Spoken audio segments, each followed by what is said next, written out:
Yeah, he's done a good job since he's been here. He's practiced well. He's played all three spots inside, which is valuable, and so he's earned the right to be able to go on the field to where we feel like when he's out there we can function as an offense and do the things we need to do.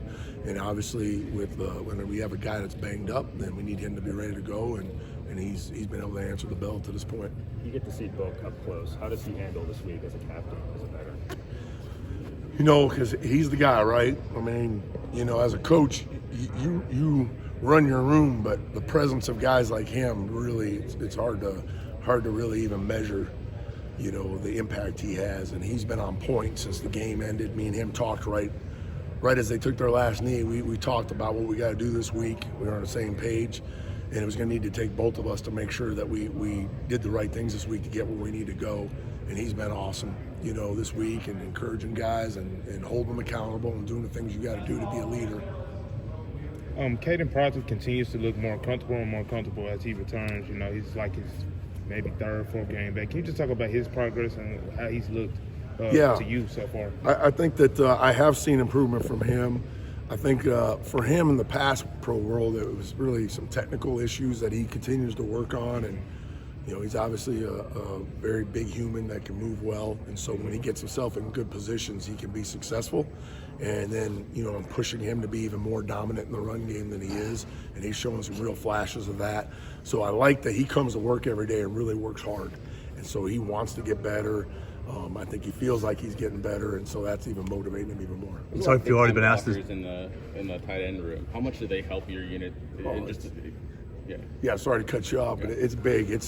What you're doing offensively. Everybody thinks run game. The first thing we're going to focus on is O-line, which is the way it should be, right? But you're doing certain things, in the inside zone world where you got to have tight ends blocking D ends, or if you're running gap schemes, you need a tight end to block with the tackle or on their own. It's critical to have those guys. And I've been in offense before. We've tried to do those things, and we didn't have those physical tight ends, and it's tough to do. So those guys they're a huge part of any success we have in the run game for sure. So if you've already been asked this, but South Carolina's shown multiple defensive fronts this year. What have you seen from them on film? What do you anticipate they're going to bring? Yeah, I think they do show multiple fronts. They move around a lot of games inside, and they got two premier pass rushers on the edges. And even when the guys that come in from them, they do a good job. And I would say they probably have the best interior pass rusher, one of the kids that we've seen this year. Their backers are downhill. They run. They are a fast, aggressive, and try to play violent, and they do a really good job with what they're supposed to do there. I saw a PFF thing where they said the D-line was number one D-line in the country. We have a challenge ahead of us, and we've been working hard. And so, I'm kind of anxious to see how we match up. There's some things that we got to handle with the movements and different things like that. And then at some point, it's going to be guys are going to have to win their box and win their one-on-one battles. How challenging is penetration, dealing with penetration in the run game?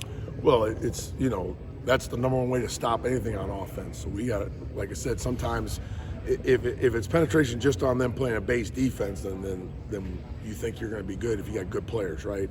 But when you start talking about all the movement that they're giving you, then it's going to be, do our guys start becoming hesitant because of it, and then that forces us to play higher, slower, softer, which you don't want. So they got to really understand what's trying to happen. And like I said, if you're going to make a mistake this week, be fast and violent with it, and let's move on. That's why we got tablets now. We can go through it, correct on the sideline, and move on to the next play. I don't want us to play hesitant. We see those PFF grades, and a lot of times it's the only way we know how to judge you guys. How accurate are they, and how much do they stack up with y'all's grades? I feel like PFF sometimes is a great mystery. I think sometimes, I guess for me it's hard when you're grading an O-lineman and you don't really know what's being taught or the scheme. I think that would be hard for them as well. So they're doing the best they can. I've coached a lot of great players, and I grade my guys hard, and I have a hard time thinking there's anybody grading higher than Tyler Booker this season. And I think I saw something that had like top 20 guys or something. He wasn't on there. So to me, that's ludicrous, right? But I'm not going to take away from what they're doing. They're trying to figure out. We're trying to figure out. I don't really pay a whole lot of attention to it, right? It's just about our guys doing their job and understand what we're trying to accomplish. Last two. Yeah, again, sorry if you've been asked this, but as far as talking about looking to tablets, going back and working with guys, what were some of the coaching points to Elijah Pritchett after that play that the fumble resulted in? Yeah, and we talked about it earlier. What happened was we had a successful play to play before. One of the kids from Vanderbilt kind of gave an elbow to Milrow on the way back. So then one lineman runs over there. Then another lineman, which Pritchett was one of them, runs over there with maybe the right intentions, but the wrong time. We're trying to go fast. So now we're getting lined up late. We're trying to push the snap. He takes a poor set and he gets beat. And that's what happens in the O-line world, especially a tackle. Like it don't take much. It's a fine line of getting beat for a sack. And, you know, we didn't have a sack the whole game. There's a few pressures there. But, man, if you're just late or you do something wrong. And then my thing for him is, like, when he kind of overextended, fell down, like, you're hitting the ground, getting up. And maybe you're chasing back to the pocket, maybe you fall on the ball, right? And now we live another day. So there were some things to learn from that, no question. Is there a way to simulate that chippiness in practice? Do you guys kind of maybe try to get under your lineman's skin to kind of test their discipline in moments like that, or can you do that? Well, I'm under their skin a lot, so that's not an issue. I'm sure. I have no problem irritating them, but we're trying to get, like, that's where you want your scout team guys, your defensive look team, to get just. If the O-line is mad at the scout team D-line, or the D-line is mad at the scout team line, that means you're doing a great job. So there should be some of that, right? And it just comes down to being disciplined and understanding what the situation is. We're behind, it's in the fourth quarter, we're going fast, let's get lined up, play the next play. That's all it comes down to. Thank you.